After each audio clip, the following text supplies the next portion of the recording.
Bonjour à tous. À la une ce samedi, l'incendie continue sa progression dans les Landes. Près de 1300 hectares ont déjà été parcourus depuis jeudi, proche de Mont-de-Marsan. Les autorités précisent tout de même que l'intensité a légèrement diminué cette nuit, même si le feu n'est toujours pas fixé. Les conditions pourraient être plus favorables aujourd'hui, notamment grâce à la baisse des températures. En attendant, 64 départements restent toutefois en alerte orange canicule aujourd'hui. Cela concerne la majeure partie du territoire. Météo France prévoit tout de même un début de retour à la normale. Le mercure devrait redescendre notamment sur la façade ouest.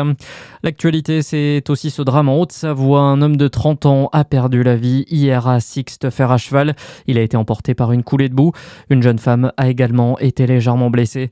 Un accident qui intervient 10 jours seulement après le décès d'une femme dans les mêmes circonstances et au même endroit. Un week-end du 15 août synonyme de galère sur les routes, bison futé, voie rouge dans les deux sens de circulation sur l'ensemble du territoire. La région Auvergne-Rhône-Alpes est quant à elle classée noire dans le sens des départs. La circulation devrait se charger dès ce matin avec un pic attendu à la mi-journée. Trafic perturbé également dans les airs ce week-end. Les salariés d'EasyJet sont en grève aujourd'hui et demain. Une quarantaine de vols au départ de la France sont annulés ce samedi. L'intersyndicale dénonce l'échec des négociations sur l'amélioration des conditions de travail.